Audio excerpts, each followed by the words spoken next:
Olá, terceiro ano, espero que todos estejam bem. Na última aula, a gente finalizou o último grupo do reino animal, mamíferos, e finalmente agora a gente vai começar uma nova unidade. A gente vai começar a falar sobre reprodução.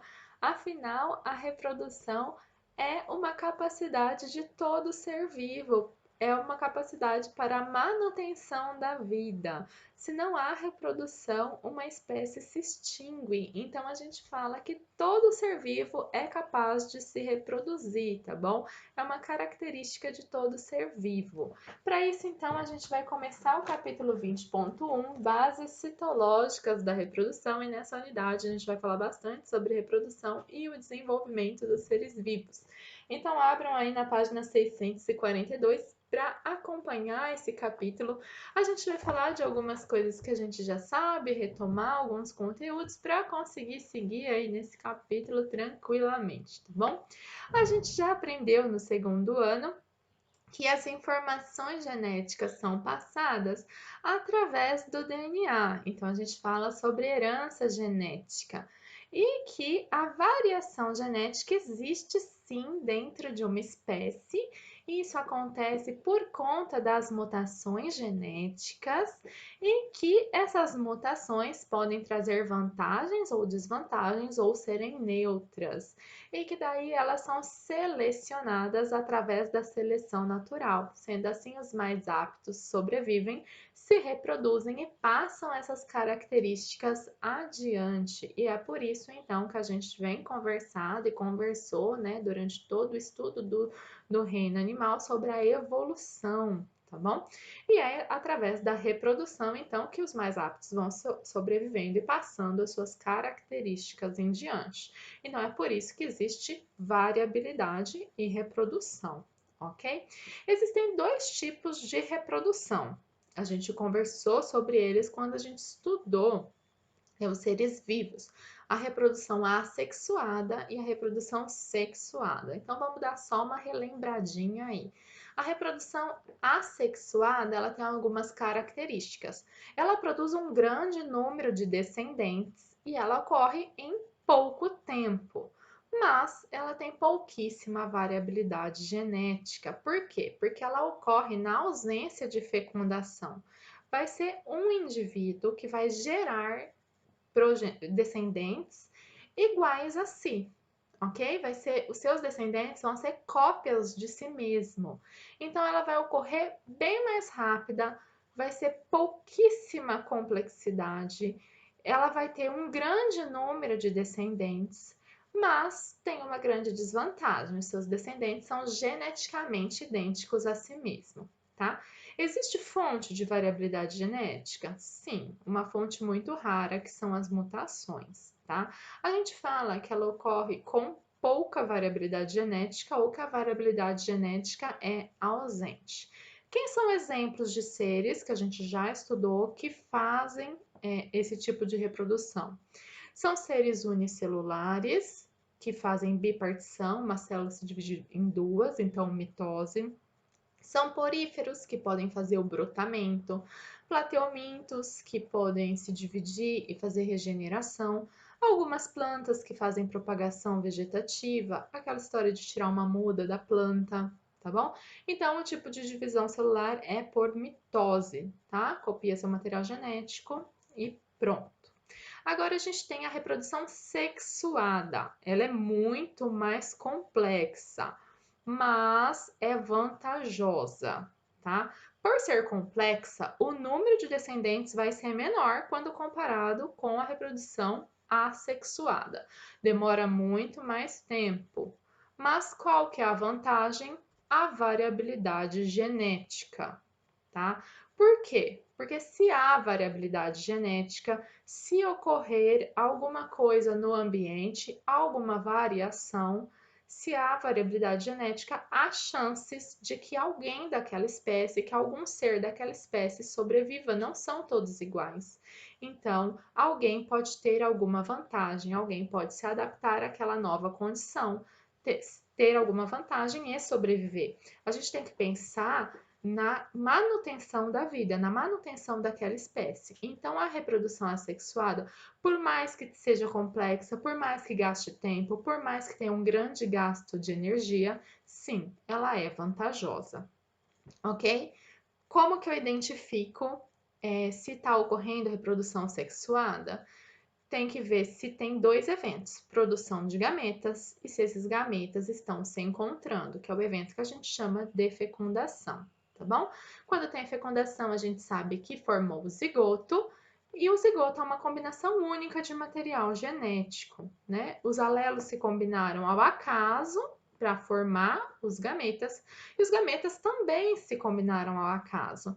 Então, é basicamente impossível terem dois seres que surgiram por fecundação, né, reprodução sexuada, que são geneticamente idênticos um ao outro, ok? Então, a gente vai ter uma variabilidade genética intraespecífica dentro da espécie. Tem uma alta diversidade da espécie. E daí vai se adaptar melhor às diferentes condições ambientais, levando a uma grande chance de perpetuação da espécie, ok? Gente, vamos lembrar o conceito de espécie, já aprendemos lá no segundo ano, quando a gente estudou evolução, mas espécies são indivíduos semelhantes que podem se reproduzir, cruzar entre si e geram descendentes férteis.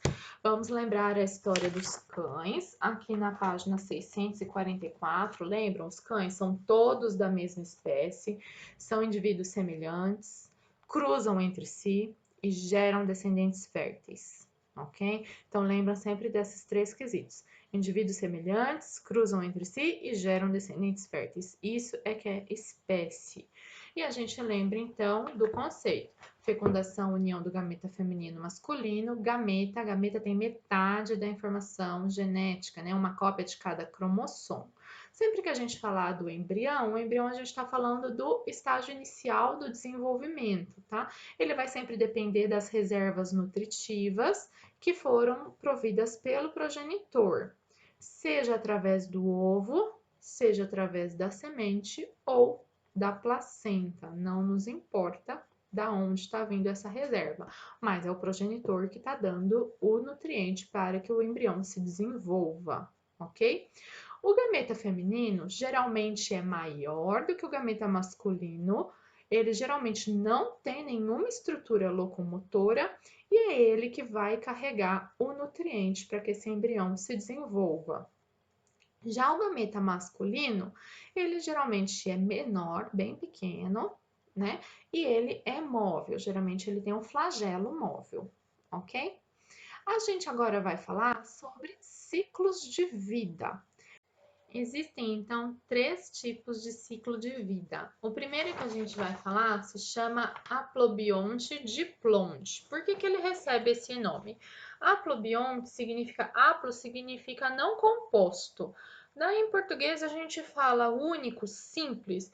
Bio, a gente já está acostumado que é vida. Então, significa que tem um único tipo de vida, ou seja, um único tipo de adulto. E daí o diplonte significa o número de cópias de material genético. Então, o diplonte é um ser 2N, número de cromossomos, tá? Então, duas cópias de cada cromossomo. Então, esse adulto é um adulto 2N. Quando a gente olha, suas cópias de cromossomo é 2N.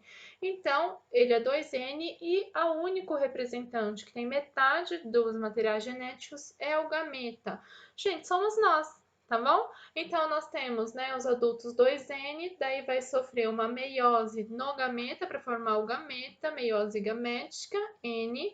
Daí, para formar um novo indivíduo, tem a fecundação, reestabelece o número 2N no zigoto, e daí esse zigoto vai sofrer várias mitoses para formar o novo ser, mitose zigótica. Vocês podem acompanhar aí na página 645, que tem a figura de todos os ciclos mais detalhados, tá bom? Aqui, ó, tem o sapo aqui, tá bom? Tem vários seres que fazem esse ciclo de vida. O próximo que a gente fala é do aplobionte aplonte.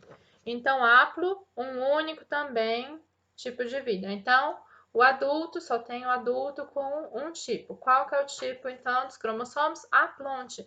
Então, o adulto é N, tá bom? Só tem um tipo de adulto, N, tá?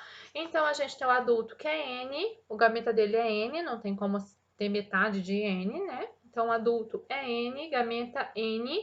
Então, se o adulto é N, o gameta também é N, mitose. Mitose gamética. Na fecundação, N com N, o zigoto vai ser 2 Ns.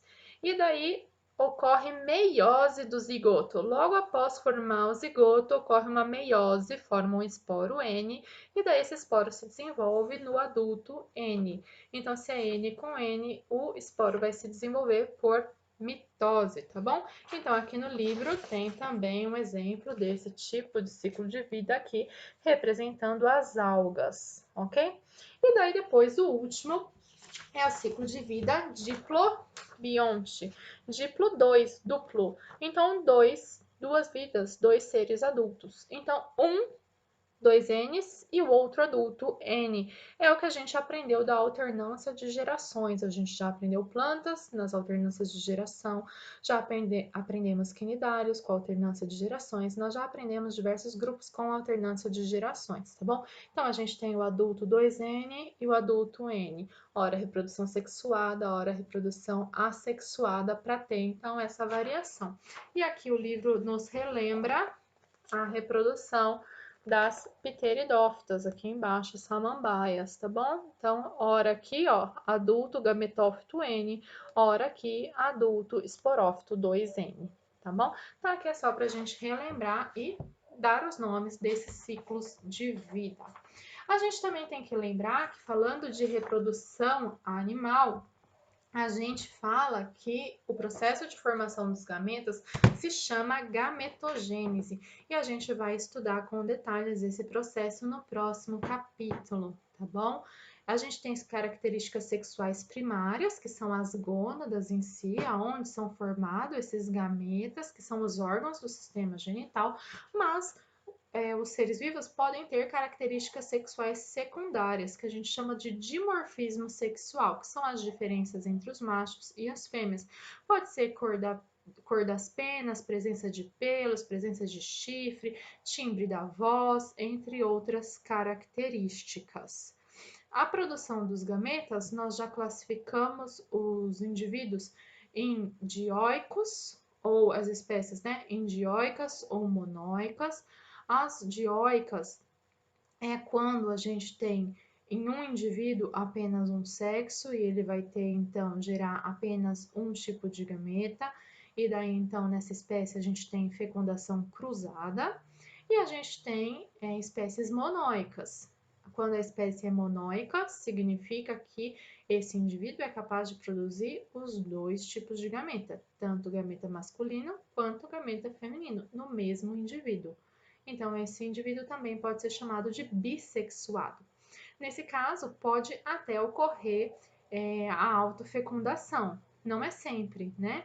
Muitas vezes a espécie tem mecanismos que impedem a autofecundação para garantir a variabilidade genética. Mas, em outros casos, pode ser sim que ocorra a autofecundação. Lembrando que a fecundação pode ser interna ou externa. Se ela for externa, ela vai precisar ocorrer na presença de meio líquido para facilitar então o encontro dos gametas.